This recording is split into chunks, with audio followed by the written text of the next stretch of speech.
If you're looking for like-minded competitive students of the game like myself, then my Red Jacks University Discord is for you. Fellowship and grow with other like-minded competitive players and build relationships. Utilize awesome Destiny resources like call-out maps, learning resources from all over the net, schedule scrims, dive into staple Destiny websites, have god roll discussions, and more. Bungie might have abandoned the competitive community, but the Red Jacks University is building the competitive community one blueberry at a time. What's going on, guys? Anox here, and in the second installation of Improving Your Game, we are going to be going over the extremely important concept of tickling. In order to cover tickling, though, we have to start with flanking and how these two things align with each other. A flank literally means the side of anything. And in games that are measured by achieving kills through strategic tactics, flanking is a universal tactic used for gaining an advantage, normally through a surprise attack from the side or from behind. The reason the action of performing a flank is such an effective tactic is 1, the element of surprise, and 2, in Destiny specifically, a flank eliminates the notion of a front-to-back team fight and now forces the opposing team to divide their attention into more than one direction, essentially weakening their team shooting ability and forcing them to make a quick decision before they take critical damage, which opens up a hole in their defense. For anyone who doesn't know what a front-to-back team fight is, it's just a fight where all players involved in the fight are facing each other and there are no players flanking or taking wide side angles. A front-to-back team fight is literally structured just like a tug of war. An example of dividing attention in order to gain an advantage can be explained by using the map Cauldron. The most advantageous position in Cauldron is the throne room, but the throne room's biggest strength, which is the fact it is in the center of the map, is also its biggest weakness in the fact that it is surrounded by 4 different entry points, which allows the throne room to be flushed out if comprehended efficiently. In order to flush teams out from their map control in the throne room, you must pressure the throne room from more than one entry point, dividing the opposing team's focus into different directions, making it twice as hard to defend their map control. This is exactly what tickling is. Tickling is the concept of drawing aggro away from your teammates and having the opposing team focus their attention on you so your teammates can play more aggressively and push for a team wipe. The entire point of tickling is to make a play. Your goal is to punch a hole in the defense so your team can gain an advantage. Flanking and taking a wide side angle is just a very efficient way of achieving this goal, and that is why tickling and flanking are like peanut butter and jelly. Tickling is just a concept. Flanking is the actual action, but you don't have to take a wide side angle in order to perform a successful tickle. Forcing the opposing team to divide their focus already accomplishes the first step of a successful tickle, which is dividing the opposing team's attention. The second step is inflicting critical damage. A successful tickle doesn't require you to get a kill. It only requires you to draw your opponent's attention and or inflict critical damage so that your team can get that team wipe or gain map control or whatever advantage it is you're trying to aim for. Tickling is usually performed when there is a stalemate during a front-to-back team fight and no one is dying, resulting in a standoff until a hole is broken in the defense of the teams. But flanks are performed preceding team fights all the time as well. Anyone can flank, but if you are running with an organized team, you can designate the flanking role to a specific player if you want to. So, for example, like your most talented slayer, or your best sniper, or a hunter with invis, things like that.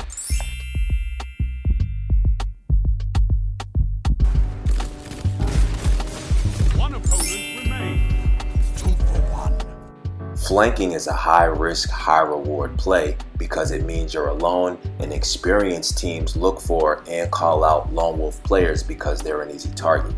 If you go for a flank and are targeted and killed, then you have essentially just left your team and went off on your own, which is a horrible play if it was not coordinated and planned.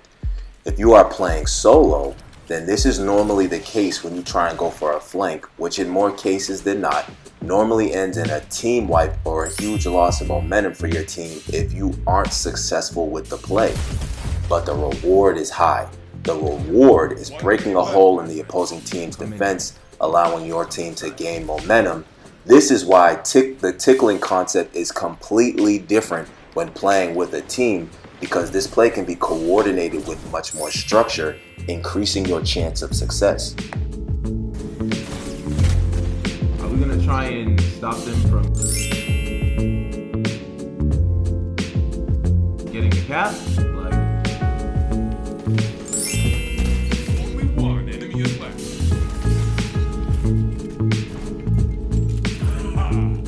That will teach them to stay out of your way.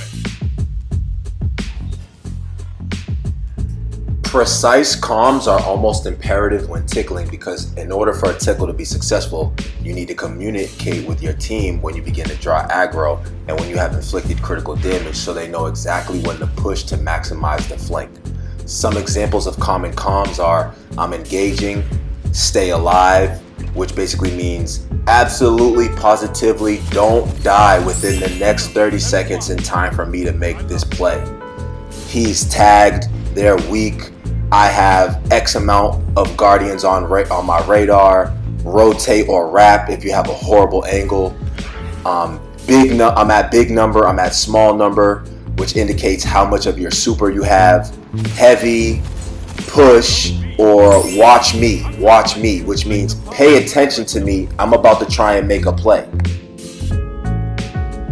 In order for a flank to have its highest chance of success, everyone needs to stay alive for however long it takes to pull off the play.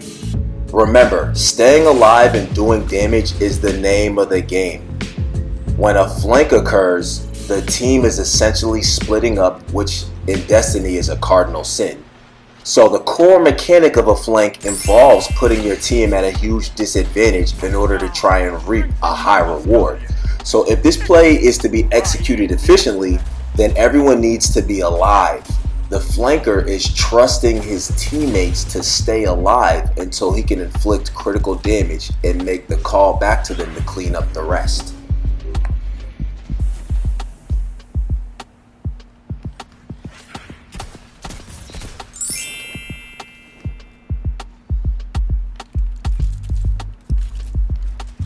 Remember, tickling is just a concept and flanking is the actual action. I hope this video was helpful and I appreciate the support. And remember, a fire team that fights together stays together.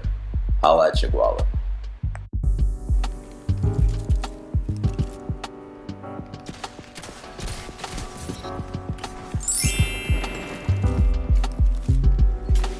This is wonderful.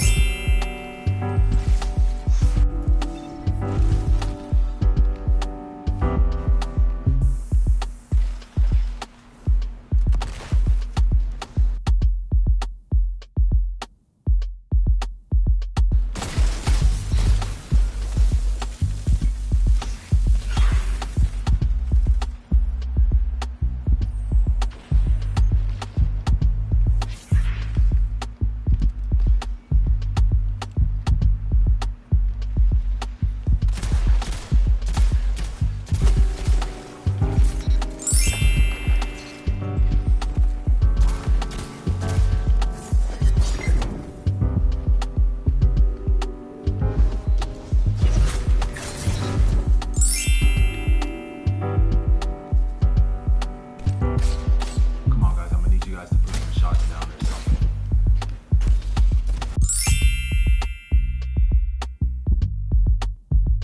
Please, please, team, please. All right.